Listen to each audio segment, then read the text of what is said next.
Podcast de l'article de Maj El Atouabi publié sur l'odj.ma. L'auteur a intitulé son article « Ingérence européenne ou l'histoire d'une incompétence universelle ». Il commence son article ainsi.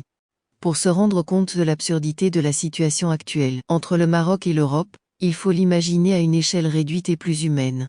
Celle d'une résidence par exemple où les habitants d'un immeuble se croient investis d'un droit de regard et de jugement sur les agissements des résidents des immeubles avoisinants, en dehors de toute instance collégiale comme le conseil syndical, et en l'absence donc de toute base légale. Autoproclamés prescripteurs de mœurs et de conscience, les dits résidents se mettent alors à émettre des avis qu'ils placardent à l'entrée de la résidence, concernant la vie et les habitudes des autres copropriétaires, éducation des enfants, qualité des invités, ameublement des maisons, marque de voiture, choix de carburant, code vestimentaire, goûts musicaux, régime alimentaire, etc. L'auteur poursuit son article ainsi. C'est à ce genre de diktat que nos voisins européens essaient depuis des décennies de nous soumettre, nous autres résidents des pays africains, arabes, asiatiques, émergents ou tiers-mondistes, en se prévalant d'un étrange droit d'ingérence qu'ils se sont auto-octroyés du seul fait qu'ils sont nos anciens colonisateurs et qu'ils sont donc censés être plus riches, plus forts, plus intelligents, plus gentils et plus beaux. Les ressorts de cette supériorité réelle ou perçue trouvent leur fondement dans un magma de faits historiques et de considérations politiques, économiques, anthropologiques, philosophiques et religieuses qu'il serait difficile de résumer.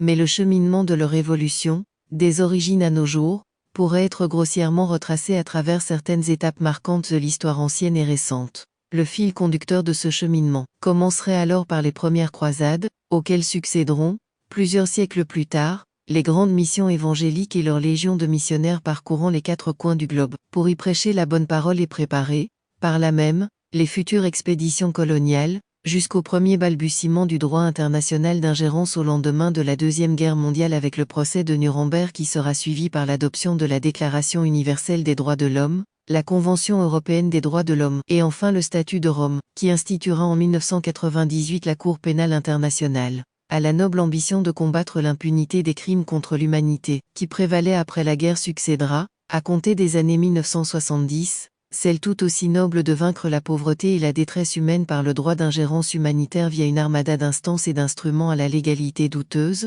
dont les fameuses ONG internationales, les médias influents et les instances juridiques ou représentatives supposément dotées de compétences universelles.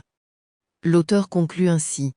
Concept large et aux contours aussi élastiques qu'indéfinis, cette ingérence sera malheureusement maintes fois instrumentalisée et travestie pour asseoir la prédominance de l'Occident sur le reste du monde et atteindre des visées géostratégiques. Parfois de manière brutale, comme lors des croisades de triste mémoire menées par les néoconservateurs américains en Irak et en Afghanistan, mais le plus souvent de manière insidieuse, sous couvert de démocratie et de protection des droits humains, comme nous venons de le voir avec le Parlement européen.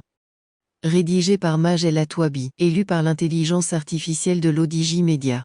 N'oubliez pas de télécharger notre application l'ODJ mobile sur Android et iOS et de vous abonner à notre chaîne YouTube l'ODJ TV si vous souhaitez être au courant des dernières actualités, podcasts et émissions télévisées.